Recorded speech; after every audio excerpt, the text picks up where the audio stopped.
Hey, Mark here. So these episodes originally were released on Deep Blue Sea, the podcast, but I love these episodes. I love talking with Jay about movies that either are directed by Rennie Harlin or they feature aquatic sea beasts. I mean, there's some of my favorite conversations. Also, we've brought in some A-plus guests, and we just had a great time talking about these movies on Deep Blue Sea, the podcast. So I figured if you haven't listened to these yet, I would include them as a bonus episode on Movies, Films, and Flicks because I just enjoy the conversations. I think they're worth listening to, and I think you're going to like them. So after you listen to these episodes, if you dig them, go check out Deep Blue Sea, the podcast, or just look out for more. And thanks once again for listening to Movies, Films, and Flakes. I really do appreciate it. There's like 2.7 million podcasts out there, and I'm honored that you spend the time listening to Movies, Films, and Flicks. So enjoy this. If you like it, make sure to go to Deep Blue Sea, the podcast, and check out all of our episodes, which break down Deep Blue Sea 1, 2, and 3. They're insane. Thank you.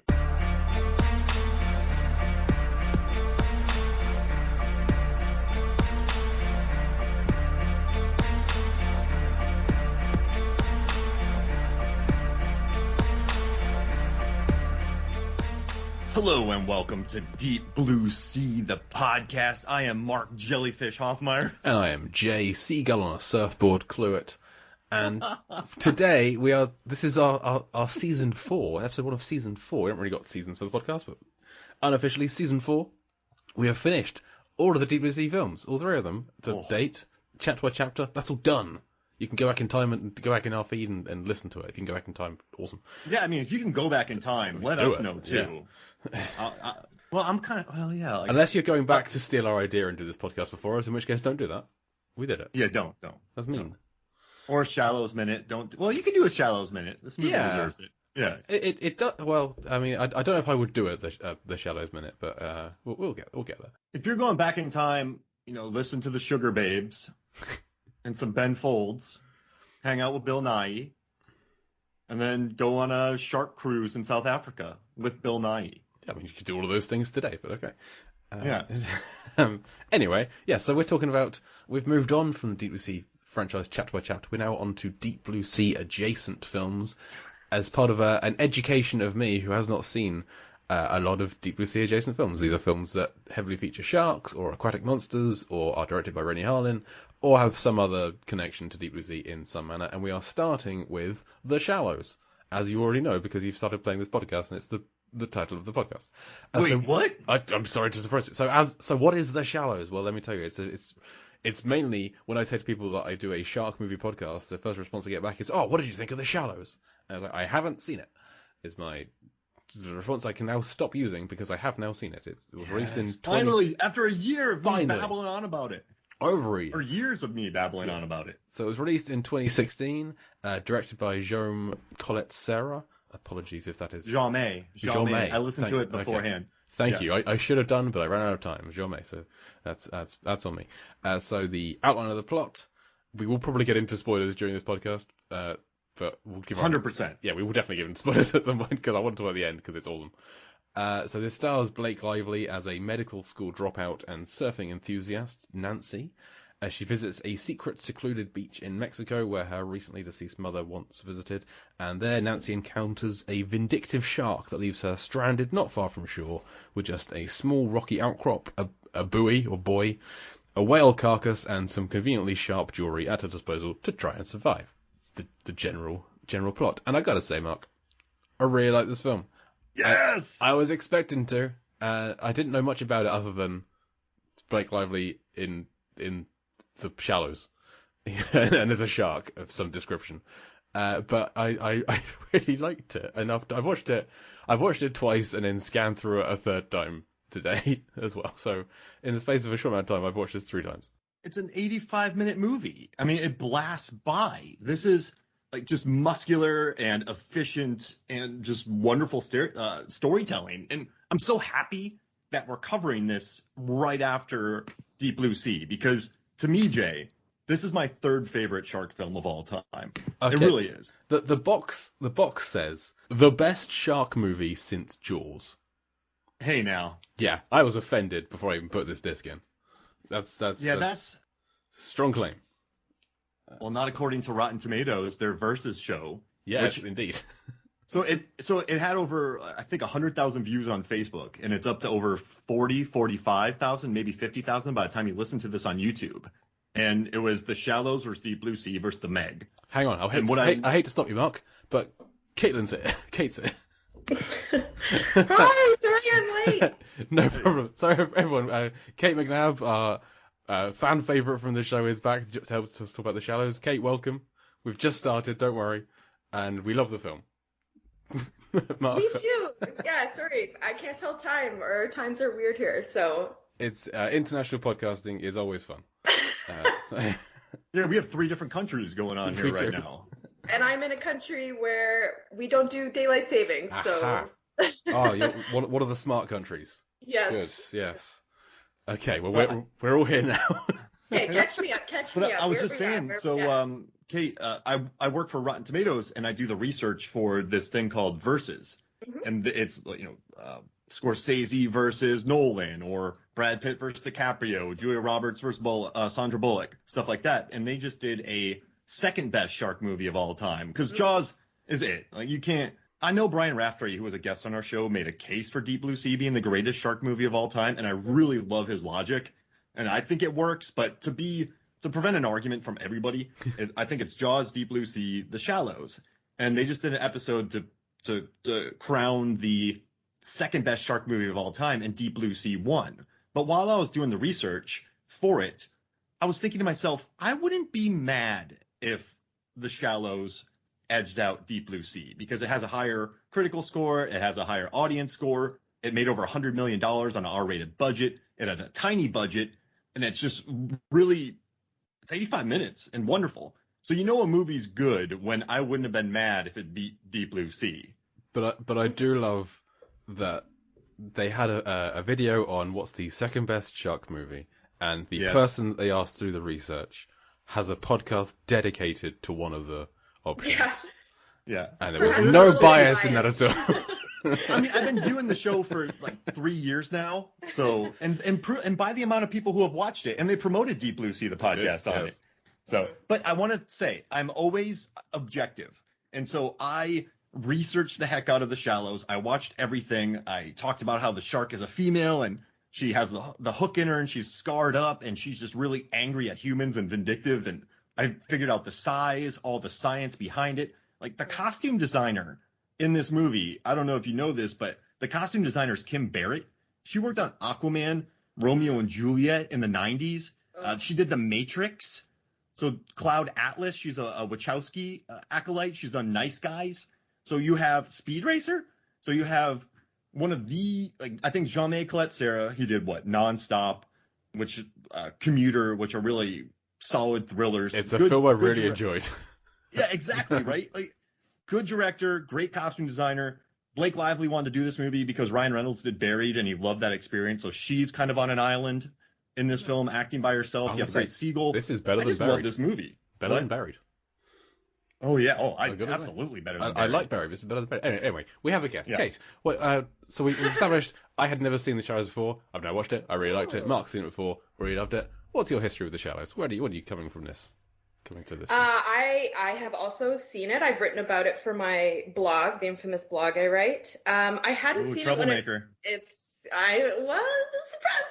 surprised. I hadn't seen it when it first came out. I think I've talked about this before, where I'm always scared to see a new shark movie because they're usually pretty terrible. And so I hadn't seen this one, and all my girlfriends who love shark movies were like, you got to see it. So I finally watched it, and I love it. My first thing here in my notes is I had no notes. And I agree with you, Mark. After Deep Blue Sea, for me, it's the best shark movie, and I would not be upset if somebody said this is the best shark movie after Jaws, because I think it depends on your sort of temperament with shark movies. If you like sort of more, this one is legit scary to me. Like, yeah, I love it. I love so much about this movie. I rewatched it a lot over this last week gearing up to it, but I wrote about it. And for me, when I started the blog, this was 2 years ago that I first wrote about it, it really like broke open the canon of shark movies for me. To me, it's another sort of marker in our line of shark movies. You know, I do agree that Jaws is the best shark movie ever and sort of starts the canon, even though there's precursors to it. And then Deep Blue Sea is another point, you know, in 1999. And then for me, The Shallows is another big point in the canon, and I think we see that because now there's so many movies trying to emulate The Shallows, and they're all bad. But so yeah, I love it. I love Blake Lively in this movie. I'm not a huge Blake Lively fan in general. Like, don't at me. I love her in A Simple Favor, but I love her. So good. Henry Golding needs to be in a shark movie. Thoughts? Yeah, like I think he's maybe like too big for a shark movie now. He's surpassed it. But I'd love him to be in it. Yeah, Deep Blue Sea. I mean, I'd be into it. He's easy on the eyes. I'd be into it. But yeah, I think I don't know. I like when I think about shark movies. This to me is sort of in the subgenre that I always joke about, which is like it's not a shark movie. And I'm gonna have to disagree with you. Yeah, I know. Well, the director himself, he talks about how it's more of a like survivalist isolation flick, and I totally agree with him on that. And I think because of that, like this movie is not constrained by trying to be Jaws. It doesn't have to do the homages. It doesn't have to build off anything. It's not trying to be super different, even though it is pretty different. It just gets to be a movie. And I think there's some like incidental things that happen with that too. Like Jaws, we don't see the shark for a very long time. And I would argue I don't like CGI. I think the CGI in this is like pretty great. Yeah, right? It's like like a couple moments where you're like, even then it's fine. I think they did a great job on the CGI, and I think because of that we get this really tense, wonderful movie the same way we do with Jaws in a lot of ways. But like some of those the shark movies that I think about are like 47 Meters Down, the first one, where the director talks about how it's a diver movie, and then you get the other side of the spectrum on that with like a Red Water that like forgets that it's a shark movie and is instead about oil drilling. But yeah, I think like I really love Nancy. I love the character so much of her, and I love her journey. And I'd be curious to hear how you guys feel about her in general, especially at the beginning, because for me, not to be, I don't know, but as a woman watching her in Mexico driving with a man she doesn't know by herself to a beach that she doesn't know where it is, I talk about this in my blog, like the vacillation between sort of the rape culture feelings that I feel and like the movie is really, really strong. You're like, why are you in this car by yourself? You don't have an out. Your friend is not coming. And then she gets in the water and you can kind of see her. She's talking to these dudes. And when they call her over, she's like, oh, I'm okay. No. And like that protective vibe. And for me, that sort of vacillation between like fun and danger was very interesting, and I know the director didn't really think too much about that, but to me it's interesting that it is there and it's present, and I'm wondering if that's something that you guys maybe picked up on in the first little bit, or how you felt about, because her first part of her journey, seems a little reckless, she's a little bit desperate, a little lost, like she just needs to get to this beach and it doesn't matter how she gets there, she needs to get there for her mom. She's searching for something, obviously, some type of catharsis. Well, it is something I picked up on as well about with outline that she thinks herself as responsible, reliable, and the Charlie says she's bossy. I expected that to have like more of a thread in the film, like more, because I agree. It felt like she's kind of almost trying to prove herself that she's willing to do this, do these more dangerous or outgoing activities, that she's on her own, but she's still going to go ahead and do it. But the fact that she's going to the beach without her friend, and they're going to meet there, even though they don't know what it's called or how to get there on their own, is a little odd. A little like you feel like you drag her out of bed and say, right, we're going now, and you know before you head off whether she's going to come or not. But I get it. Friends are unreliable. Friends get drunk. The Irish flu is a term I've never heard before for a hangover, so I liked that. And smelling of Dong Julio and bad choices. It's a great description. I didn't think of it necessarily as her needing to prove herself. It was almost like a tunnel vision. Because clearly, like, I think the narrative to the story you're supposed to understand is that, she's in med school and then her mother has died and she sort of stops believing in medicine, which is a really interesting thing, because I feel like doctors sort of understand that sometimes, death happens, things can't be cured, but it seems to have really rattled her. And, it seems like her dad doesn't even know where she is in the world when she talks to him. Yeah. And so, like, I liked this kind of movement for her where at the beginning you're like, this is so dangerous what you're doing. And even when she stays out in the water when the other guys go in and you're like, what are you doing? Like, the sun's going down. This is when sharks attack. Like, I was so mad at the movie, like, not mad in like a good way where you're yelling at the screen because you know something's going to happen, right? Like, you know, this woman will be attacked by a shark at some point because it is a shark movie.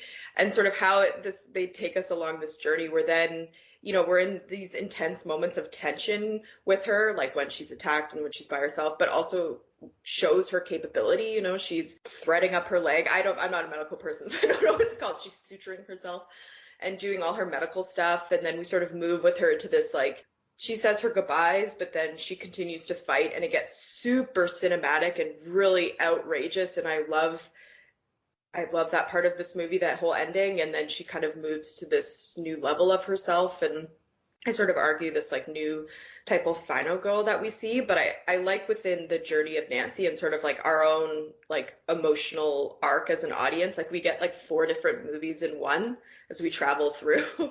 Yeah, they did enough to explain her motivations. You know, her mom was at the beach. Her friend has a hangover.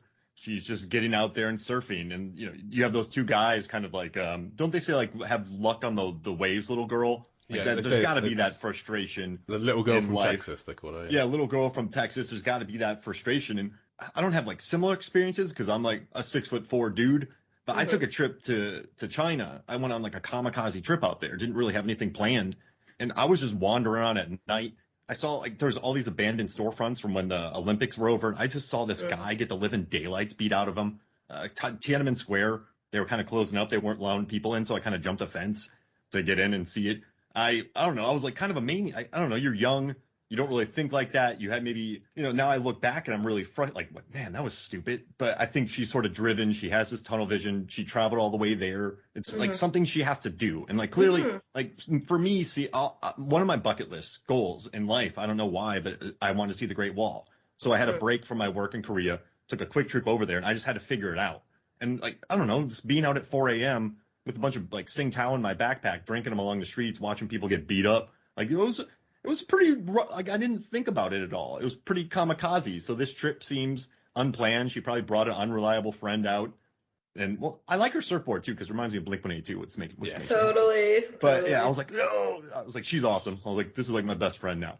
But I don't know. I kind of see they do enough to explain her motivations. You have med school, so she can do that. And I guess I can't look at it from like the female perspective, but I kind of understand her motivations because I've made quick trips before where I've done things that are probably not smart. So I get that kind of, I'm going to go out one last time. I'm going to spend this time. So I guess they play it quite naturally, and I like that.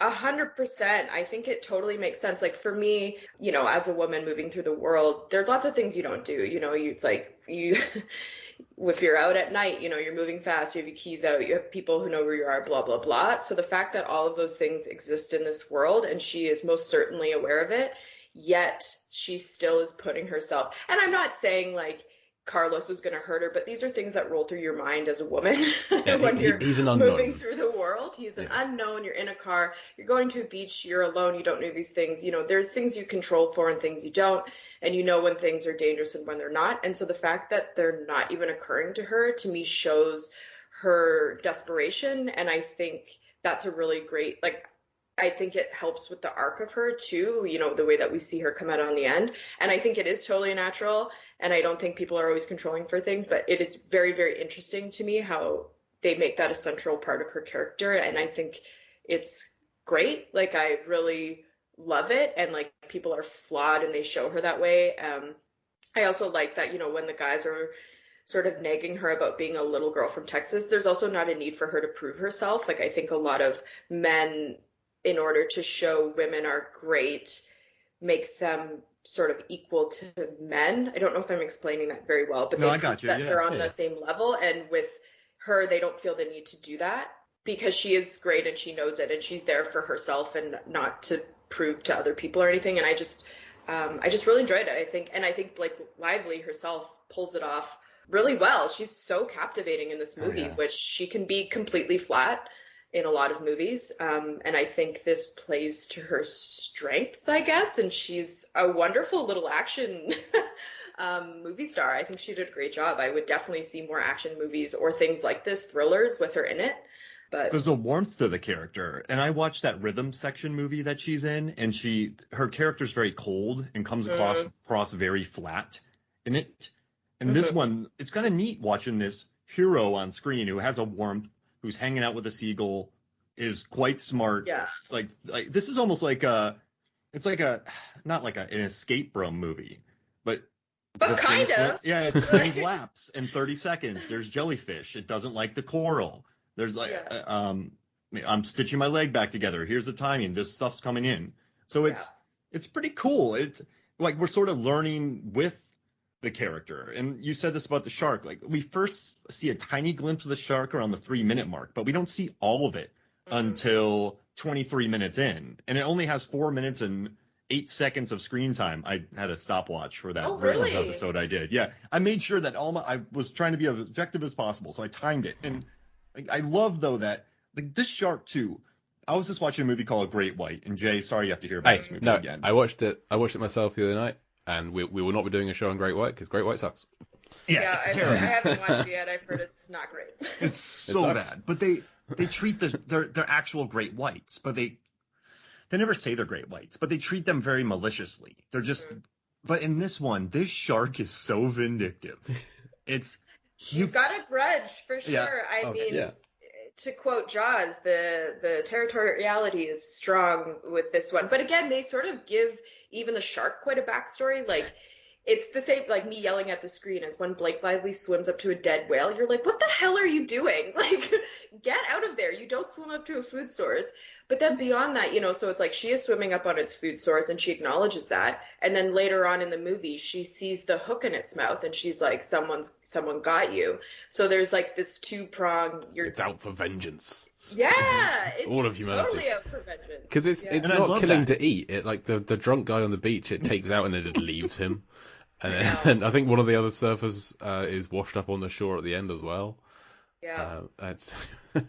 Which I like. And since they go up, they go so big with it, you don't play it as you don't go out in the water and think this is going to happen to me. This is just a very vindictive shark out there, and I think it makes it a better antagonist because, I mean, actually you're in its territory, but it does become very jerky. Like it has food sources everywhere, like you said, Jay, and it's like you know what? I'm gonna kill this lady. Yeah. I don't care. I'm hanging out. This lady's dead, and it goes so far in the other direction, and it's so big, and I love the visual effects. But I think it's cool because it's not saying like sharks are evil. It's just saying this is a pissed off shark. It's not and you understand why. And like, I don't know if you guys felt this way at the end. The first time I watched this and the subsequent times after, I am still always sad when it dies. And I think Blake Lively's character is too. I know she's going to get swept up in a storm, but she kind of looks at it and it's like this moment of sadness on her face. And you feel it too, because like she didn't want to kill a shark. You don't want to see the shark die, but like she's got to get out. So like this is what's happening, and I get that, but it dies in such an awesome way that I am kind of happy about it. I think you laugh about it and but then you're like, oh, it's sad. I have to admit something. I feel dumb. I don't really understand what is propelling her under the water. Oh, she's got. So the boy was held on by like 3 chains. 2 of them have come off, and there's one that's still on there. She manages to yank that off, and then the chain, the plate it was fixed by, are dragging her down. It's a really thick, heavy chain. Oh, so it's like the weight that's propelling her that fast? Okay, because I was like, there is no sort of like the tension other than it just sinking, but I guess it's just that heavy. I missed it the first time I watched it, but the second time I was paying attention to that. I was like, what is she doing? Okay, I get it now. That's awesome. I guess I just don't think chain can sink that fast, but maybe this is when we just believe in the movie. I mean, it's a really long line of heavy chain, so maybe I want to work out the maths to this now. Let's test it out. Yeah. Okay. Where's Mythbusters at? Yeah. Yeah. But I love that shot too. The shark's just chasing her down, and then just that rebar explosion. Ugh. And you see it earlier, and it's, man, that thing just. I love that shark just wants to kill her so bad that it just kamikazes explodes onto rebar. It's pretty amazing. It's pretty great. And I do feel bad for the shark because that's its territory. Like, we're in its territory. Yeah. But that explode. I mean, I remember the first time I saw it, I just went, "Oh my god!" Yeah. I'm laughing about it now. Like, if you wind back to the beginning of this movie, like, this is what I'm talking about with the movie being like 3 different movies in one. Because when you wind back to like her beginning surfing, or even just the, her sitting on a rock, you don't expect for this movie to end with the shark impaling itself on rebar at the bottom of the ocean. Like, I don't know what you expect, but I certainly didn't expect that. Like, the whole third act of this movie is like bananas. Like, it's so cinematic and it's so outrageous. Like, one of my favorite scenes of her, probably my second favorite one, is when, the shark slams into her and she's had enough and she does a good Blake Lively Gossip Girl, like, and then she just goes at it. Like, the whole ending of this movie is spectacular. It is so fun and crazy, and even if it seems a little bit like outrageous, like, it's kind of like when Jaws the shark like hoists himself on the boat. It's that moment where it's just like everything is coming to an end, and it's great. And so I love it. The wonky flare, of course, which makes me happy. I know. And she fires a flare at its side. You gotta go for the mouth. Come on, every shark film, you fire the flare into the shark's mouth where it does nothing at all. We know this. Do you think she was aiming to light up the water? I thought it was weird that her last flare, she fired it when it was so far away. I was like, or did you mean to light the water? Or I think so. Yeah. It was, even if she didn't, she would probably claim to do that because it was awesome. Like, you get a flaming shark fin in this film. So. Yeah. And a whole shark. He jumps out into the water and he's on fire. But he's surrounded by water, so it's not gonna do a lot of damage. He's immediately doused, but it's awesome. Oh, man, I just love the scars on it, just the look. I'm looking at some overhead shots of the movie right now, and when you have the overhead shot of the shark swimming around the small island, it's just, I don't know. I love the varied shot selection, and also too, clearly they didn't shoot it all on the water. That would be an absolute nightmare. But I do think the visual effects and studio work in this movie are quite impressive as far as shooting that, because once again, in Great White, it's some of the worst studio shooting you'll probably ever see. But this one, you got the water moving, the really solid blending of visual effects with the studio work. And I mean, this wasn't even that big of a budget. Was it $25 million? That's kind of next to nothing for one of these movies nowadays. So just look. Oh, wait, the budget was estimated 17 to 25. And that's next to nothing. And it made almost 120. So that's awesome.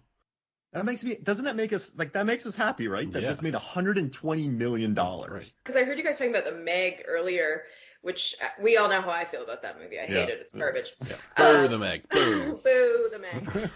And that movie was trillions of dollars, and it looks like trash. And this, like, people always talk about, well, yeah, this is a blockbuster shark movie too, and it's like, no, it was like $25 million at the highest, which is nothing. And it's the same, like Deep Blue Sea too. Like, that wasn't a blockbuster budget either. And these movies are making a huge impact with the amount of money that they have. Like, and especially they have big star. Like, Blake Lively's a big star. Like, I'm curious how much she got paid for this, and now the director himself is a big star. But like, it's crazy too, because this is low budget. I mean, she probably made a back end deal, because you can't keep a budget down at 25 million if Blake Lively's getting 7-8 million out of that.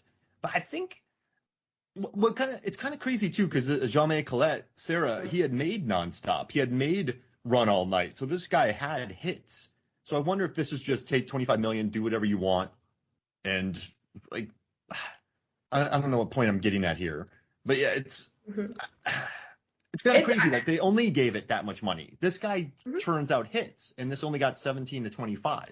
Which, well, it feels like you're dancing around, like, I'm glad this movie got made for a lot of reasons. And then one of them is also that you don't need hundreds of millions of dollars to make a great action movie. Like, the Fast and the Furious movie are great. They're really, really fun.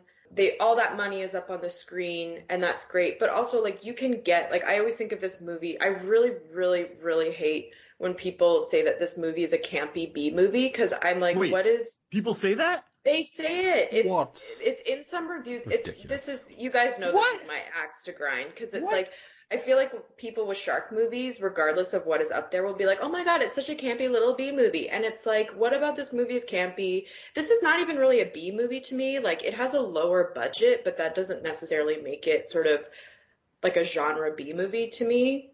Like, to me, it's like a minimalist thriller. Like, I think just because there's like a smaller cast and things, like, it doesn't, like, it's ridiculous. But it's like, to show the variety of movie that you can make and that you don't always need to blow everything out is great. I think it's going to be interesting because now the director is doing Marvel movies, right? Like, he's going to do the new, I forget what it is, but Black Adam, I Jungle think. Cruise. He did Jungle Cruise, which wasn't a Oh, lot really? of yeah, that was just He's doing Black Adam, which is thank you. Yeah. it's DC, not DC. same thing, but you know. I mean, kind of. Let's be real, guys. well, One's DJ serious, loves him. one's shy. Dwayne Johnson loves him, so I guess he took Yeah. him with from Jungle Cruise. yeah. Well, good. But this whole movie, it's such a different sensory experience than watching like Deep Blue Sea, because it's almost like art house. Like, it's so beautifully shot in so many ways. Like, I love, one of my favorite things about this movie, besides I guess all of it that I've been talking about, is I love the color story of this movie so much.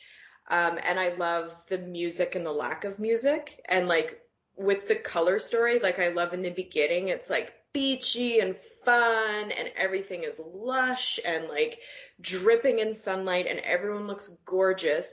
And then my favorite scene in the movie is when she's just been attacked and she's finally got away and she stands up on that rock and the camera is swirling around her and just all the color drains from the movie and becomes so gray, and like, you know, you're in it. And like, there's little pops of color when she thinks she's going to be saved, but for the rest of the movie, it is this dark, cold gray that just permeates the screen and just is like so haunting. And it's such a great use of colorization within the movie, and it's just wonderful. I love it. Especially the nighttime shots. They're all Oh my God. they're all very dark, which you'd So expect, obviously. But, stark. yeah. Yeah. But they just make it in a way that reinforces her being alone. Like, I think in that sort of second act of the movie, she's still waiting for someone to come and rescue her, you know, like she thinks, you know, that drunk guy on the beach, maybe the surfers, maybe there's somebody else who can come and get her. She's still waiting around. And then when she finally sort of tapes her video goodbye, I think that's kind of the moment, well, maybe the moment after the flare, but she's like, I gotta do this on my own. I gotta do something. But yeah, the color sort of reinforces a lot of things for us.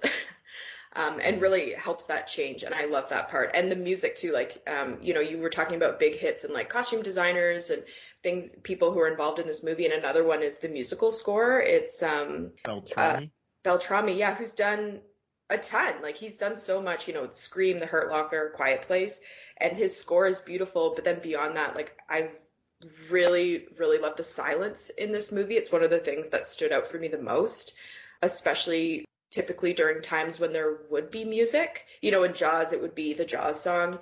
And here, you know, right before she's going to be attacked, it's complete silence. And it is so nerve-wracking to watch. And just, again, ratchet it up to a level that it's like you almost can't stand it. Or for me, because I am always scared when I'm watching these movies. It makes it almost unbearable to watch when you're just hearing, you know, the camera's low on the water, you're hearing the waves, and you're just waiting for her to be attacked. And it is terrifying. And you have that nice magic hour shot that just Yeah. looks beautiful. And it's kind of funny. I'll always remember this because my cousin, he has a daughter who just went to college, and she came to visit us to go with Meg to her job because Meg's like a director of marketing at her job. So she just wanted to go see what Meg does. So Meg was able to take her into work. And one night when we were here, we put on The Shallows just to kind of watch a movie. And it was me and Madison. She's like, it was watching it, and we were both freaking out. I had my leg blocking my eyes, and Megan's just watching us like, what is happening here? But that scene, I've seen this movie about 6 times, And even watching it again, when that thing comes out of the wave with the score like coming back in, that's a gnarly scene. And it always gets me. And I just remember, I don't know why, I'm always on edge, even though I've seen it so many times. And I know it's a weird story to tell me using my leg to block my eyes, but it gets me. Like, this movie it has some great suspense in it. And also, I like how, I don't think people realize how hard it is to tell a story in one place and make it visually interesting.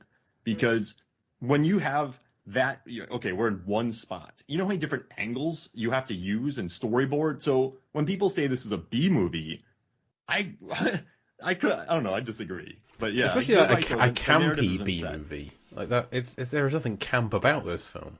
This is as sincere as it comes. Or like the only camp is like Steven Seagal. Steven Seagal, or maybe at the end when she finally lets loose a little bit. But even then, I'm like, that's not camp. That's just like frustration from, she's dehydrated and tired and a shark is attacking her. Like, you would go insane too. Oh, I'm so happy you said that. This is one of the rare movies that actually shows the sunburnt aspect of a character, the dehydration, the look on her face. And she gets lit up in this. It's almost like a Sam Raimi movie. Jellyfish, bites, coral, sunburn, dehydration. Yeah, I appreciate that at the start of the film, it's Blake Lively. She's stunning. Stunning. But she's not afraid to look considerably less stunning as the film goes on. Compare this to Great White, in which Katrina Bowden had some kind of makeup artist on the life raft with her the whole film. So, I mean, it is quite a big ask to it. Like, it always makes me laugh. I think of like some of the Jennifer Lopez movies where they like try to make her seem like a normal girl. I feel like I've talked about this before on this podcast, but you're like, it's Jennifer Lopez, so it's like a big ask to make Blake Lively look, like worn down. And I think they do a good job. Like, she is a stunningly beautiful woman, and so they make like she looks like hell at the end, and it's great. And I don't mean that in a bad way. Like, like they make her look like she's been through it, and it's great. And I feel like they had to probably like put more makeup on her to make her look terrible, because I think naturally she's quite beautiful too, right? So this is sunburnt. She was sunburnt and dehydrated. Yes. And they show her drinking some water on the beach too. It's like, oh, okay, so she has some hydration. She has some water, and she ate in her. It's so you're so right. Like, it's so well thought out. Like, everything is sort of covered. Like, there's nothing for me other than, I guess I don't super believe that the chain would move that fast through the water, but I'm happy to be on board for that. It's a really heavy chain. A really heavy chain. Those are heavy chains. She has a bit of water before she goes, an apple, maybe some almonds or something. Like, she's okay. And like, her watch isn't like, it's like a waterproof thing. Like, they really think through a lot of what's happening. I think you're right, because it's like a singular set movie, so you can't have too many plot holes. So. Oh yeah, that'd be glaring, wouldn't it? And she uses everything. She uses her earrings and her necklace, like everything, and the strap that she has to keep the surfboard to her. She uses that as a tourniquet. Everything she's got, she uses. She's kind of fortunate that she has the kind of physique where her leg will fit into her arm sleeve, so that she can use that as a compression bandage. Wouldn't happen for everyone. No. And like, even the timing of the tide, when I first watched this movie, I was like, why does she have to move? She didn't have to move before. But then you realize that luck plays into this movie a lot, which I think is great. Like, if you're going to beat a, sadistic shark, you got to have luck on your side. Oh, yeah. Like, it's good, but it's like, clearly she timed it right when she was attacked, that she got there just as sort of high tide was ending. So she... Mm-hmm. The exact same story happened to somebody else a week before, but they were less lucky and died. So they didn't make that film. It is interesting. Yeah, I'm like, is this a true story? The guys in the water, when they're swimming out and she's like, go back, there's a shark. They're like, there's no sharks here. Which I thought, like, I'm very curious more about like the lore of this cove. Like, I mean, I guess maybe that's one thing I wished we could have known a little bit more about, but it wouldn't have made sense for him to explain the mystique of the core, or it would have felt too unnatural, I suppose. Like, it was better off that everyone was just like, this is a beach? What? Like, I don't know what this is. As opposed to really, like, giving us that text. But I feel like the main moral of this film is hashtag believe women. Especially if they're stranded on a rock yelling shark at you. Yeah. Maybe. It's something... Yeah, maybe. Believe women, or, like... I'm one of the things I keep saying one of the things, but I've named like 15 things. With this movie, I love a final girl. I love a final girl in whatever state they'll give it to me. And I love Carol J. Clover, who's sort of, the film theorist who really talked about final girls a lot. And in the 80s, a final girl was just somebody who survived, right? Like she was usually virginal, probably pretty innocent. She was probably pretty passive, but she made it out. There wasn't much to her. And then, and no shade to those women either. And then, in the 90s, I felt like there was a big shift with Sidney Prescott in Scream, and a little Campbell. bit, right? So great, and we see through the Halloween movies with Laurie Strode as well, where they're a lot more active. They fight back. They're not virginal. All of these things, but Halloween H2O, great example. I interrupted, sorry, but I love. No, but you're right. Like Laurie Strode is so wonderful, but with these two women especially, like they're so haunted by their traumas, like definitely so. Like, why wouldn't they be? These men are literally coming after them all the time. And sort of Nancy Adams in this movie, I think Adams is her last name, and I think of Natasha Lyonne in Russian Doll, sort of represent this new phase of final girl for me, where they certainly go through a lot and they're processing things, but they come out on the other side. Like they have overcome what they're doing. They've sort of put in that work, to use, parlance of the day, and they've grown from it. Like, spoiler alerts for Russian Doll, I guess, and for this movie. But, we see Blake at the end. She's clearly gone to medical school. They call her Dr. Adams. She still has her scar, but she's getting back in the water. She looks more at peace. It seems like she's processed this sort of trauma with her mother and her family and herself, and, and in general, battling a shark. Like, I would not be getting back in the water ever, but she does. And with Russian Doll, it's the same thing. She processes this trauma that she has, and instead of it haunting her entire life and making her incapable of doing things, she comes out from it. And I find that so poignant. And we don't see a lot of women like that in movies, more so now, but it's really refreshing. I can't say enough good things about this character and the way that Blake portrayed her. And to me, I hold Nancy dear to my heart because of that. And so, and there's a sense of humor to her as well. There's just, I think I can't think of many characters who are played like this. I guess female characters in these types of movies. Mm-hmm. So, like, as much as I love, I love Underwater, I think it's a great movie. Kristen Stewart's character, I think she's really good in it, but she's much more practical, kind of driven. She doesn't really have that warmth. I like the way that she plays this. It's neat.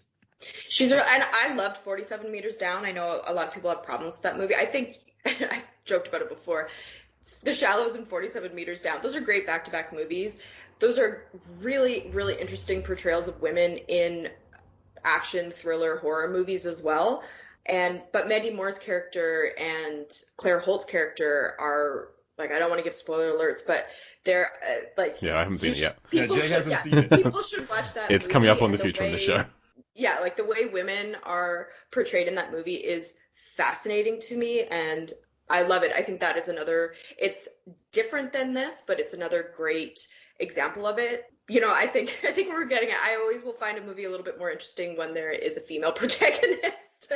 So maybe I'm a bit biased, but I think it just gives a little bit more levels. And I think in The Shallows, it really adds to that too, with, the beginning of her journey that we're talking about. The way that men interact with her in this movie is really interesting.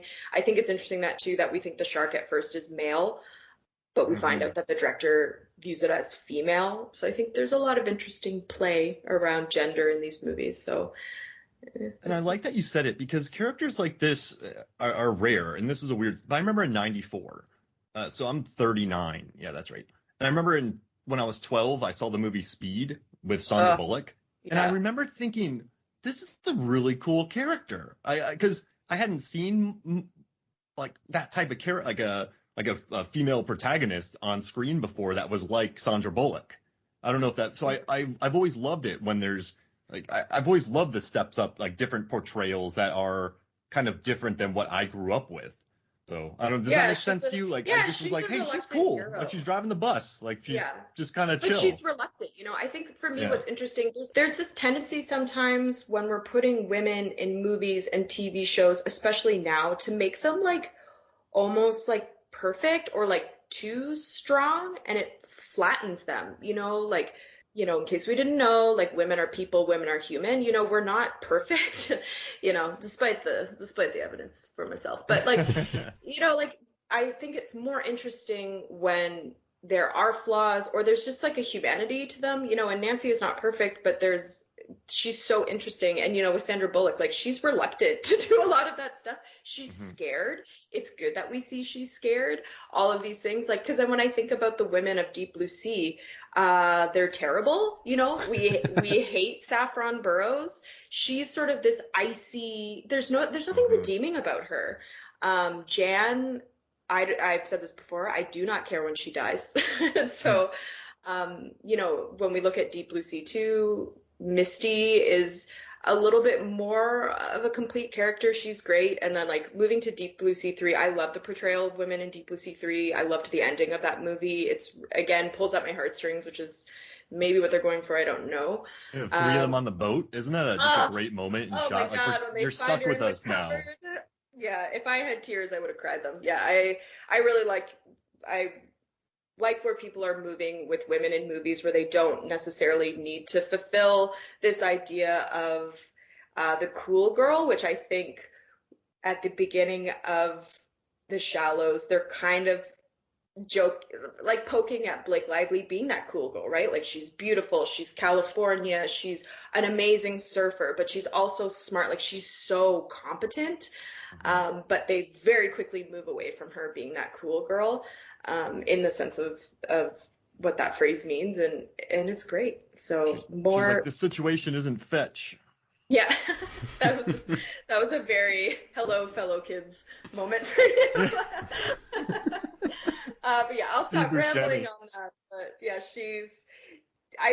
I think it's really fun to sort of look at these movies. Yeah, I haven't, a lot of them aren't, and even when I think of the Meg, like, the women in that movie are also very flat. So there's something about this movie that has just so much life to it. It is a fun watch. It's a really scary watch. When you mentioned being really, really scared to watch this, I have not rewatched this movie a lot other than when I've been writing about it or for this podcast. And it's because I am truly scared to watch it. Like, it is frightening in the first, especially that second act. It is truly frightening to watch. For me, she falls on that shark. I'm like, no.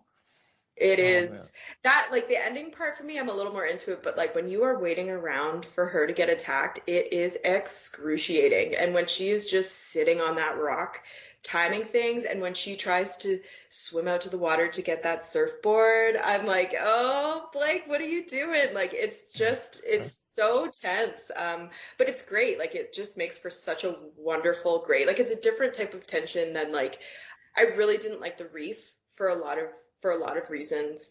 And the tension to that is it's both too much and not enough. And I think it's maybe just the reality angle of this, but for here, they do give you some relief with the third act where it just becomes really cinematic. But yeah, I guess I can't say enough good things about this movie. I really enjoyed it.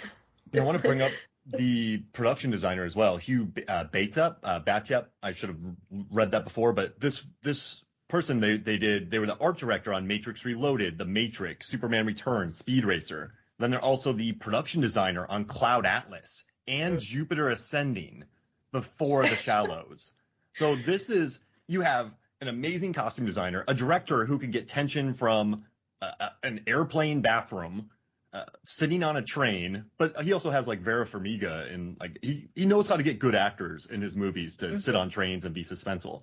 But you have an art director, production designer that has worked on the biggest of the biggest movies, and then the costume designer who's done that, a director, a solid star who just worked wildly hard for this. So yeah, once again, this isn't a B movie, people. Listen to this. I'm repeating myself. Yeah. And the production design is very limited, but that means, like you said, every rock has to be thought out in this movie. All the placement has to be considered.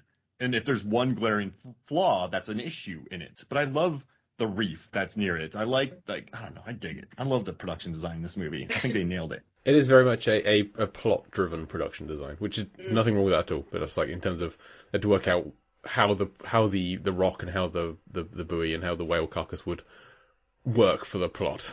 Like we need the buoy to be knocked over and lying horizontal at some point, and the rock needs to submerge but have these kind of levels to it, and the coral, which they did all that perfectly. It all looked natural, it looked realistic, but still worked for the plot, so I had no problem with that. And they were easy to, like, I still love how, like, some of it is so serious, and then when she's on the buoy and she's, like, spinning around and things, like, it's still great and believable. Looks like a crazy workout. It's great. Like, I like that they were able to make those different dimensions with this movie. Also, Mark, I love how much, like, prestige you're giving to the Cloud Atlas and Jupiter Ascending, which were both, like, terrible movies. No. Hey, I like Cloud Atlas. Atlas. If you look at the production design, the hair and makeup, the wardrobe, I think that they are top. Like, the Wachowskis are so storyboard and art driven that. And plus, I love those movies because they're huge swings. We don't see many movies like this in Hollywood. So I would take Speed Racer, Jupiter Ascending any day over other movies. But I'm talking about, like, costume design and production design. Yeah, I'm always on that side, too. I just think it's because those were, like, you know, panned movies because they're so bananas. But I agree with you. And this is a good example of that, too, where it's, like, an original script, big swings, and it works, you know, and like, we defend the movies we love. You know, I'm always coming on here now apparently talking about loving Deep Blue Sea 2. Maybe not loving, but maybe we'll go. Oh, we love it now. Yeah. You help sway us. Like, you know what I mean? Like, but it's like he tried. And for this movie, it's like he tried really hard and he succeeded in, I would argue, everything that he did. Like, the humor that's there, like, impaled on the rod, but also when she, like, eats the crab and barfs it up, like, eats it. Yeah, like, oh god. The idea of crabs crawling over, oh my goodness, that, like, there's a lot of visceral tension to this movie that you feel, like, even if you can't, like, I can imagine eating that crab and that it just feels just so disgusting. And, like, I definitely don't know what it's like to pierce your own leg with your earring to try to suture it closed, but my god, if she didn't be really convincing when she did that. And her screams, like, for me, one of the best acting moments is when she's scrambling to get on the rock and she steps on that fire coral and screams.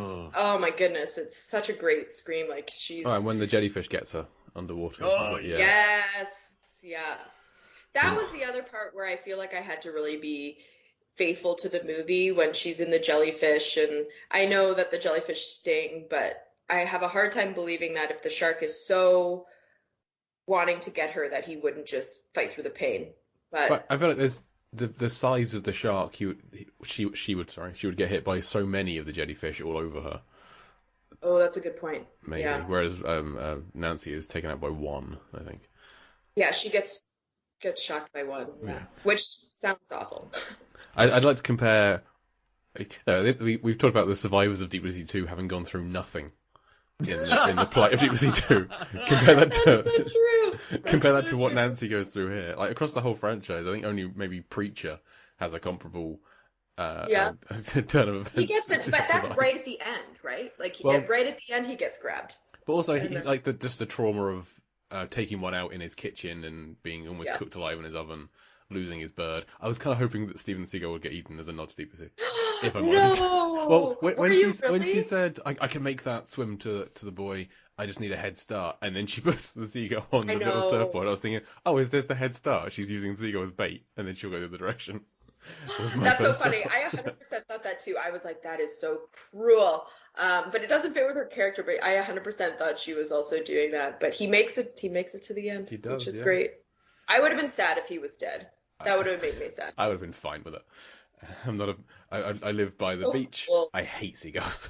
They are rats with wings. I mean, I don't love a seagull either, but a injured one that's accompanying you on a rock, I would like to see it through to the end. Fair enough. Yeah, I wanted that nod to Deep Blue Sea, and I wanted in her the video she records for her dad. I just needed an omelette recipe. That's all. Just some kind of food legacy. Oh my god. The Paula Abdul song was written for you. Oh my gosh, I can't.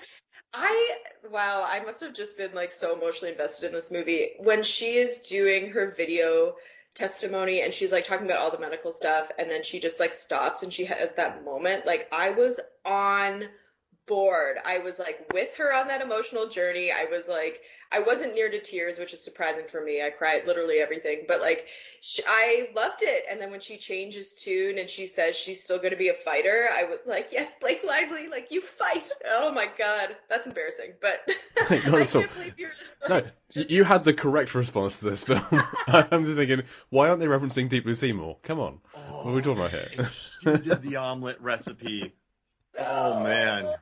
Oh that my God. would have been. I would have picked up everybody in the theater and just ran around with them. Like, Or if it was like she picked up the tape and that was what was on it. We finally found the tape drifted to. Oh, that would be so beautiful. Mark starts to chant, 2 eggs, not 3. 2 eggs, not 3. In the cinema. Do you think her character's name is Nancy after what, Nancy Thompson from Nightmare on Elm Street, another classic Nancy final Grace girl on the show, and she's talking to her little sister. She says that's how you get on Nancy Grace. Oh yeah, being alone on the beach. So I have a bone to pick. It was the same within what was that terrible? I'm gonna only talk about J-Lo, but there was a Jennifer Lopez movie, and it's similar to this. People Anaconda? who look like it was like no, she said it's terrible. The Boy Next Door. Yeah, Anaconda's great. The Boy Next Door, I think that's what it was. Yes, The Boy Next Door. Where I'm just like, people who look like Jennifer Lopez and Blake Lively are not named Nancy or Claire. You know what I mean? Like, what are you doing?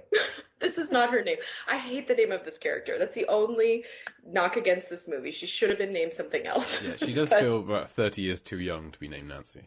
I know. Yeah. So, I've never met so a let's Nancy, rename her. What's the best name for Blake Lively in this movie? Blake Lively? Just Dr. Misty Calhoun? Oh my God. That's my favorite name in the history of the world. Dr. Misty Calhoun. And she becomes a doctor at the end of the film. So. Yeah. Whoa. She does become a doctor. Yeah. I should do shark movies that feature doctors. Because... It's all 3 Deep Blue Sea films. All 3 Deep Blue Sea. Blue Demon, they're all doctors in that movie. Because there's a lot of shark experimentation movies, and they all have to be doctors, right? Sharktopus, they're all doctors. Is Dreyfus a doctor in Jaws? I would think so. He feels like he would be. I think he would be have a PhD. You know? That's interesting. I don't think Quint is. No. But I'd love it if he was. I just recently rewatched Jaws. Shocking nobody. Yeah. And one of I guess another comparison between this and that movie is when Quint dies, it's all silent and it's so horrible, obviously, when he's dying. And it sort of makes me feel with this movie, when the silence, when she's being attacked and stuff, it's kind of on this similar parallel. And I was like, I had never really realized the silence in Jaws before until I had kind of watched this movie. And I think it's because when you're watching Jaws, you're just so in it and having the best time. And you kind of forget all of the techniques that they're doing because it's just such a great movie. And The Shallow sort of made me appreciate that in Jaws quite a bit. The way that silence is used, it's just really, really stunning sort of direction. And as you said, team production in general on this movie, it's so fun. And there's doctors everywhere, you know? There's no Misty Calhouns though. That's a kind of a bummer. She's so great. I love Deep Blue Sea 2 now. Jay, you saw I pulled a complete 180. He really does. It's great. I know it's impossible. If I pulled a 360, I'd be back to where I was. But I pulled more than a 180 on Deep Blue Sea 2. Jay witnessed it for 11 weeks. I did, yeah. If you go back to some of the early episodes of Deep Blue Sea, when people bring up, are you going to talk about the sequels? And Mark would just get silent, and he would just get sad. Because I think there's record evidence of those films make you sad. And I went into that I hadn't seen it 2 or 3 before we started the project, so I watched 2 just before we started covering it. It was crap. I hated it. It was a terrible film, but then it was really badly made in all directions. And then we dug down into it and we looked into it more and week by week. And at the end of it, I don't love it. I'm not at that stage yet. I don't think I ever will be. But I certainly appreciate it a lot more than I did. I enjoyed talking about it a great deal. And I don't like just talking bad things about films because I always think there's some good things to find in every film. But there are genuine moments I love in Deep Blue Sea 2. For sure. Yeah. I think it's really easy to like get on board with The Shallows. Like to me, it's an easy movie to love. It's a great movie. There's lots about it that are, especially if you're a shark movie fan and you've watched like 50,000 terrible shark movies for so long, and all of a sudden something like this pops out. And at this time, like 47 Meters Down and The Shallows kind of came out right around the same time, and it was like, holy moly, we're actually getting good shark movies again, and it was great. And I know some people don't like 47 Meters Down, but I love it, and I will make sure everyone does too. Oh, I love it too. I'm hoping to love it. I keep wanting to talk about it, but I don't want to wreck anything for Jay because you can't wreck it. Yeah, but it's great. Deep Blue Sea 2, I agree with you, Jay. The first time I watched it, I was like, what the hell did I just watch? And it's not fair to say, like, because I watched it a ton and also researched it and loved it more because of that. But there was still stuff there. Like, I don't like it just because I learned about it, and I'm sure you guys feel the same way. But it's like there are wonderful moments in that movie throughout, and it just like sort of deepened my appreciation for that. Whereas with like The Shallows, I liked it straight away for a lot of different reasons. And then as I sort of researched into it and really, really thought about it, because sometimes you just watch a movie and then you like go about your merry way. And so like kind of researching it for different projects is a different experience. And then kind of really thinking about it, you know, thinking about the colors, thinking about the silence, thinking about Nancy, Final Girls, all these things just made me love it that much more. And so now when I watch it, like those layers are there. But like I don't feel this like vehement need to defend it the way that I apparently do with Deep Blue Sea, Deep Blue Sea 2 rather, and Deep Blue Sea. But I feel like a lot of people have come over to the other side because at the beginning, I think a lot of people didn't appreciate Deep Blue Sea as a great movie, which is Deep Blue Sea features one of the greatest surprise kills of all time. It's so much fun. The scene with Jim Whitlock is amazing. Oh my gosh, the production value, but you know, it sucks. Like that's what people say. You're like, no, stop. People really don't want to like let themselves like stuff. Like even with The Shallows, like I know we were like, I can't believe you call this a campy B movie, but I feel like to be fair, only a couple reviews that I had read referenced that, and they just kind of felt like they were phoning it in. Because that's always kind of my argument with that. Like when something is called a campy B movie, it's just because it's a shark movie. They don't believe it could be like a great movie, which to me is baffling.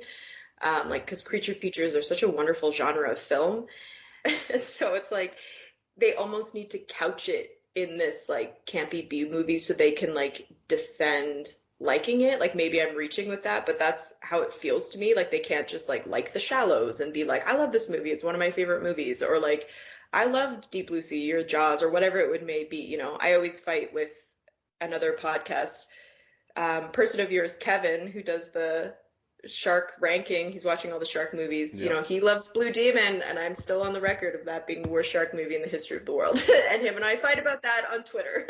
I've got his list in front of me. The Shallows is number 12 for him. He's got so low. He's got 47 meters down, one above it. He's got the Meg at number 4. The Meg is higher. What is Kevin thinking? The Meg is higher than almost all of the films on it. He's got his top 4: Jaws, Deep Blue Sea, fine so far. Yeah. Then Santa Jaws, which will be on a future episode of the show, don't you worry. And then The Meg, which every other shark movie is below that, and that seems just this wrong. Is official declaration to Kevin that we are all fighting with him. And... Kevin, you're welcome back on the show anytime. Yeah. We will fight you in person. Be darned.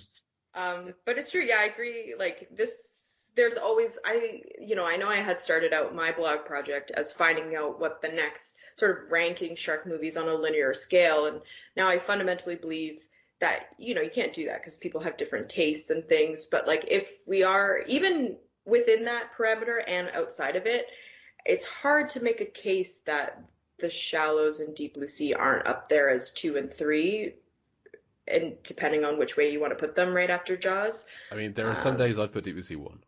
So I've said to Mark before, the first time Mark and I talked about Deep Blue Sea, Jaws is a better film than Deep Blue Sea, but I would rather watch Deep Blue Sea almost any day of the week. It's more. That was the list. It's certainly the one I've Deep seen the most. Shallows to be 1 and 2.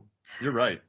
I don't know. Every time I watch Jaws at least once a year, and every time I go back to it, I just fall in love with it more. It just love it. Like, it is so phenomenal, and I certainly feel that way about Deep Blue Sea. I don't know, like, yeah, you want to put Deep Blue Sea 1, do it, go at it. But I think the top three are this one. Like, I know people talk about The Reef, Bait, all of those ones, but they certainly fall well below much, because there's a lot that you can pick apart. And for me, I mean, we could pick apart a lot with Deep Blue Sea, but at the end, it doesn't matter. I don't know what you're talking about. You know what I mean? Like, we talked a little bit about, like, why is it so religious and there's no real reason to it? It doesn't make sense and some things are happening. I don't think that you can pick apart The Shallows in that way. Like, there's really not, I haven't read anything and I haven't really heard anything.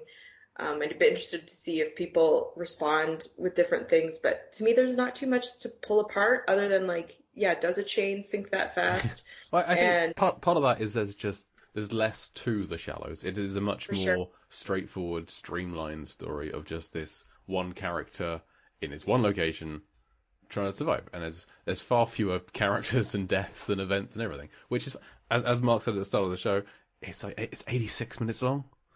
And that's when I put that in and I put it in the DVD player and start going, it's like 86 minutes. Like, perfect. Like, yeah. we get in, we have the film, we get out. There's no extra stuff at the start or the end. It's great. I like longer films. I like living in. I love all of the Lord of the Rings films. I enjoy most of the Hobbit films. I like living in that wild world for hours and hours and hours. But you give me an 80-minute film that's as straightforward, to the point, and is great. Mm-hmm.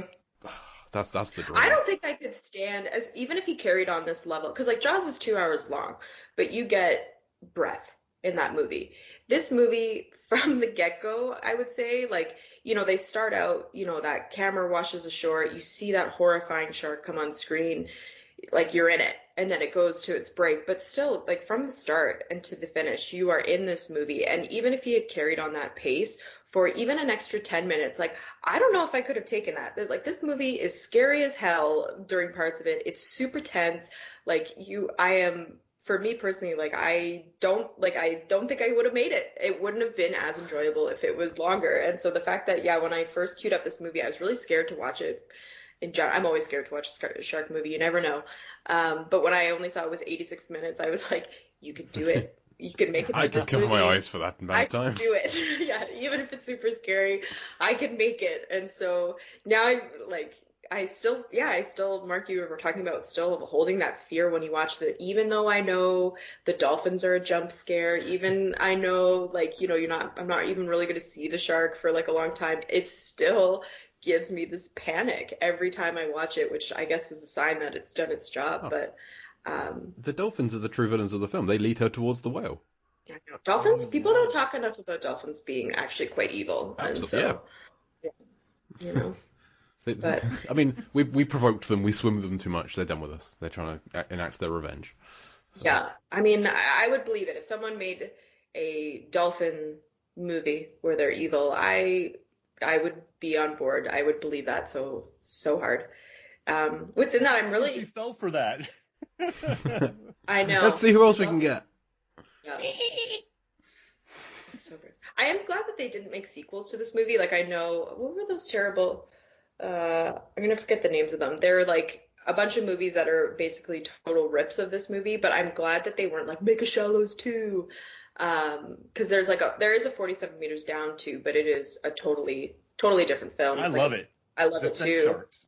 Yeah, I think it's a great way to do a sequel where it's like a total new cast. Like we said with Deep Blue Sea 2, they were kind of forced into it for different reasons, but it's like a better way to do a sequel. But I'm glad that this one didn't even attempt it, and it just gets to live on its own as this like wonderful shark movie, which is super rare. Like, I'm trying to think of good movies we've had lately, even bad movies. They still tend to get sequels, and this one is kind of one of the few of it living on its own. I guess Bait and stuff, but it's great. Yeah. I mean, what would they do for a sequel? I don't actually. Let's not discuss it. We don't want it. It's fine. We're good. Yeah. Less shallow. Yeah, less shallow. Deep Shallows. I don't know. I don't know. Put another person in it. Just recreate the whole thing. See, I do feel like this could be a sequel to Deep Blue Sea, given the intelligence of the shark. It seems like quite a smart, vindictive shark, like dragging the whale carcass along to. Is it dragging it nearer the shore so that it's like close enough she might try and swim to the shore and then it'll eat her? I thought he was dragging her away. That was super creepy when she was like, "Where are you taking me?" I was like, "Oh my God." Like, and even just the fortitude of her to like jump off that thing and swim. Like I don't want people to look too deep into some of these parts of it because I'm pretty sure you can't outswim a shark, but like, just yeah, some of the moves that she makes just for survival are quite a feat. But at least she's thinking that when she makes her plans, she's thinking she can't outswim a shark. She's timing it. She's working out the distance herself. And I don't think at any point in this she does go head to head with a shark and win. She's like always at some kind of an advantage, be it jellyfish or distance or whatever. Or super fast sinking chain. Yes, exactly. Super fast sinking chain? Yeah. Yeah. I do love that the director said they made the shark only 21 feet instead of 25, and he was like, it's close enough. And I feel like I sort of wrote about how, like, to me that encapsulates this movie. Like, the director really wasn't concerned about making a shark movie or about following in Jaws. Like, he wasn't concerned with any of the lore or the history or anything with shark movies. He was like, I'm just going to make my movie, and it's going to be great. And that, I wish that sort of vibe was taken a little bit more. Like, I feel like people feel so indebted to Jaws, which for sure, or Deep Blue Sea, but then because of that, they end up making these kind of like facsimile movies or like, you know, shoehorning in jokes or always having the license plate or whatever, and it's just tiresome. And so I like that this guy just like had his vision and executed, and it's wonderful. It's a great time. Everyone should watch this movie. No notes. Again, no notes. Agreed. Simple isn't easy. A lot of people, you're like, oh, just make a simple movie. I mean, you look at Alien and I don't care. I'm just going to say it. Shallows and movies like that, where it's people on a ship are killed by an alien. You can explain it really easily to people, but it's really hard to make something so simple, so good. Otherwise, we'd have so many classics. So I think I need to appreciate movies like this. Well, and it's funny to me, like you, even there, you sort of said it where you were like, I'm just gonna say it, The Shallows. Like, so this director talked about modeling this survivalist movie after 127 Hours and Gravity. Both of those movies are so revered, right? Oscar nominations up the wazoo, all of these different awards, so much prestige for them. The Shallows, I would say, is on par with that. Like, I know that he was inspired by, but it's like, it is on par with that with a lot of things. We talked about the direction being beautiful. The costumes are great, but it's, you know, they're nothing that are going to get a lot of attention. The music is really fantastic. You know, the Beltrami was nominated for the Hurt Locker and other things. But to me, if it's because it's a shark movie, therefore people are ignoring it. Like, why didn't this movie get more attention? Like, I know it made a lot of money, but like outside of that, I don't really think it got a lot of other accolades, which is surprising. Like, our last sort of like, well, I guess there's Shape of Water, but like, you know, I'm just wondering if it's like because it's a shark movie, we don't get that other layer of prestige with it, which to me, this is like an art house shark movie. And it had a June release, which you rarely get Oscar buzz. It's like in that summer blockbuster season.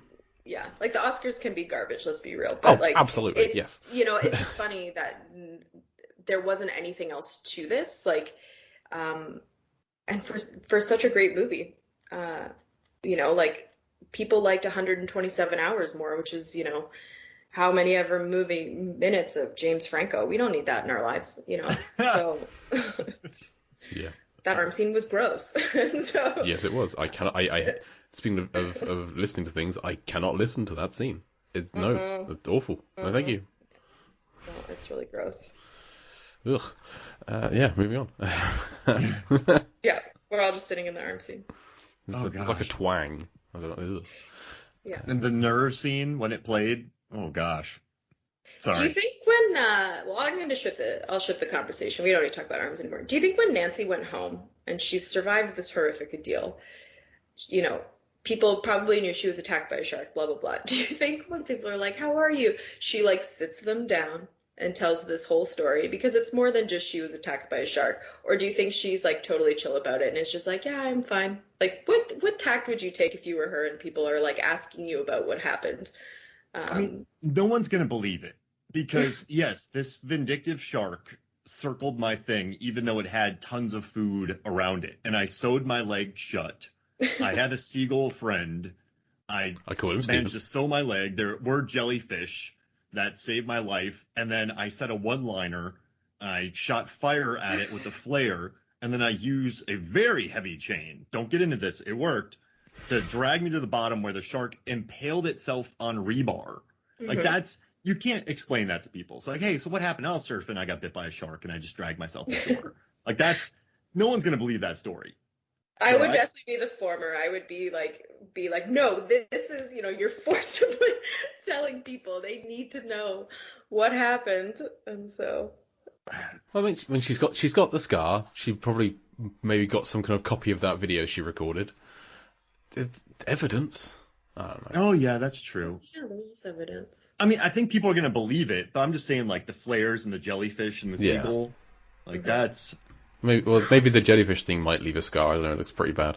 But the day that The Shallows was released was the same day that Independence Day Resurgence was released. Also, Free State of Jones and The Neon Demon. The Shallows should be top of that pile. Was it Independence Day? Of course. Which is garbage. I hate that film. It's a terrible film. It's an awful film. I was there opening weekend, and I did not see The Shallows in the cinema. You're part of the problem. Exactly. I'm 100% part of the problem. And I saw Gravity. Pretty sure I saw 127 hours. But there wasn't a lot of buzz when The Shallows came out. None that I saw anyway. There wasn't. I mean, they did a bad market. I remember it being like a Blake Lively shark movie. It was kind of like, when Jennifer's Body came out and they were just like, that. Yeah, like I've still never seen just like Megan Fox in a movie, and it's like it does such a disservice to what it is. And I feel like they took that tact with here. And like, there's certainly, we talked about it in the beginning. She looks gorgeous, but to me, it wasn't because they were trying to like just do like pinup shots of her. Like it was again to like put that color story in there, put that like sense of like fun and whatever in the audience before they really ratcheted it up. Like there was purpose to her being all booby and leggy I don't think they did a very good marketing campaign at all for this, which is, I guess, didn't matter in the end. Like it made so much money. Word of mouth, like Crawl. Remember when I saw that this movie had 79% on Rotten Tomatoes, I was like, yes, like this is good. And I saw the director, I was like, oh, okay, this dude knows what he's doing. And Crawl too. They didn't even screen Crawl for critics, and then it's up in the 80s. It's 84% right now. You should watch the latest Rotten Tomatoes verse. It's about disaster movies, and Crawl gets mentioned a lot. So just watch that episode on Rotten Tomatoes on YouTube. But I made sure to include a lot of Crawl references. But yeah, I think people are afraid to market these movies. Like they're just, I don't know, like we have, but I mean, think about if you're the studio, like we have Blake Lively on a rock fighting a shark. Like that's kind of hard to promote, I think. Maybe just show. Or like, not at all. Like you just said that sentence to me and I'm like, I'm on board. Yeah. Like, you're a little biased in being a big shark film fan. Totally. True. But that's who you market to, we've been comparing the movies a lot, quite a bit, but Deep Blue Sea and The Shallows stand out to me because they tapped those other reserves. Like for any shark movie, you're always going to get the people who watch shark movies, even though we're like, oh, this is going to be garbage. But like, you still watch it. You maybe don't watch it right when it comes out, but like, we will eventually circle back to it at some point, which is why, you're able to like produce all these direct to DVD, blah, blah, blah. But for Deep Blue Sea and The Shallows, it tapped into those audiences that don't, and The Crawl is such a great comparison to this movie because people who wouldn't normally go and watch those movies because they're scared or whatever, they went and watched it. Get Out was similar, where it was marketed as this horror movie, and a lot of people don't want to watch horror movies because they're scary, but it became a thing that you had to see. I don't think Shallows is to that level. Crawl to me is more just because, again, I think there's maybe more substance to it because it's not a shark, which seems insane. This is a prestige alligator film. Alejandra Aja made it for $15 million. And I will, the Green Knight looks amazing, but as a $15 million movie, I don't think they get any better looking than Crawl. I don't care. Yeah. I think with the amount of VFX, the shots, they show a lot of Gator. Go Gator. They show a lot of Gator in it. I think it's one of the best $15 million movies I've ever seen. So I just gotta throw that out there. That low. And we were with Aja, we talked about this last time too, and I also just recently watched this movie before a lake trip.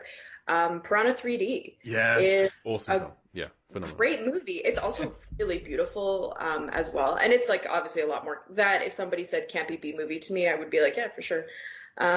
Confident campy B movie. Like an A+ B movie. It's trying to be a B movie, and it succeeds and is a lot of fun. Yeah, and like it's great. They don't. On Vimeo, they have an 1.5-hour making of documentary about it. So if you want to learn a lot about Piranha, check that out.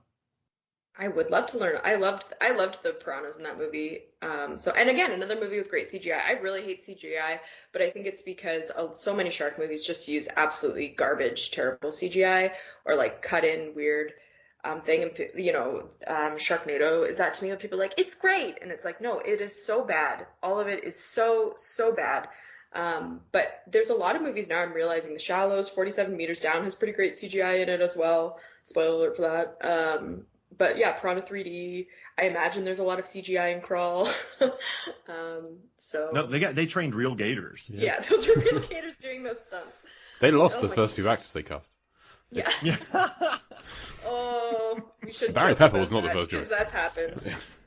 R.I.P. the stuntmen in the Burt Reynolds movie Shark, because that definitely happened. So. I do want to say though, John Leonetti shot Piranha 3D, and that dude nailed it. He has done some pretty big movies, by the way. So I think, and he became a director. He shot Hot Shots Part 2. I think that's why it looks so good. Just want to get that out there. Mark, your references to great movies are sometimes questionable. Yeah, Hot Shots Part 2. It's great. It is great. Gummy bears, sprinkles, sprinkles. All right, cool. It's no top secret, Sorry. but it's good. Yeah. I just had to throw that out there because Jay and I talked about Piranha 3D. And Piranha 3D only has like a 5.4 IMDb score. That's really annoying. Ridiculous. Crazy to me. Yeah. I don't know how you watch that and go, I hate this movie. Maybe it's too bloody and mean because, I mean, it goes there. Corny. It's, I like that it's that gory. Maybe that caught people off guard though, because that scene where the lady's head gets ripped off from the boat. Yeah. Oof. Yeah, and like I like that they killed people in that movie, which is a horrible thing to say, but it's what we're watching it for. I don't know. Yeah. I mean, and even this movie, like people die in this movie, and only one of them deserves it. Yeah.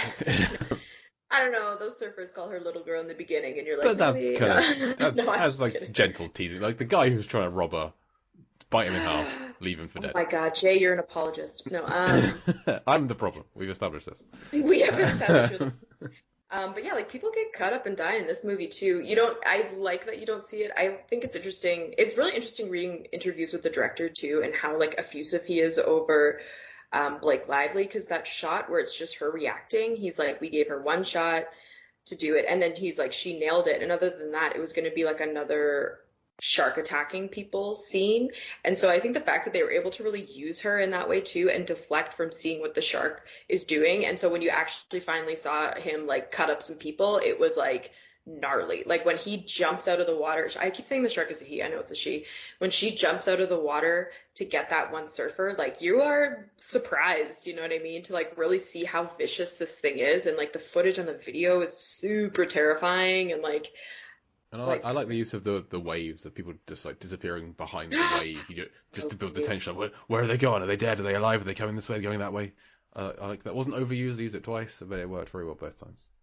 Yeah, the film, like the way they put the camera on the water is so like, again, it's like the Chrissy death scene. Like it's so terrifying where it's like, you're just waiting for it to pop out from under the water. And again, they don't use it very often. They use it when she's in the buoy thing. I don't know what to call that other than a buoy. But, I call it a buoy, so I don't know. A buoy, it's different, yeah.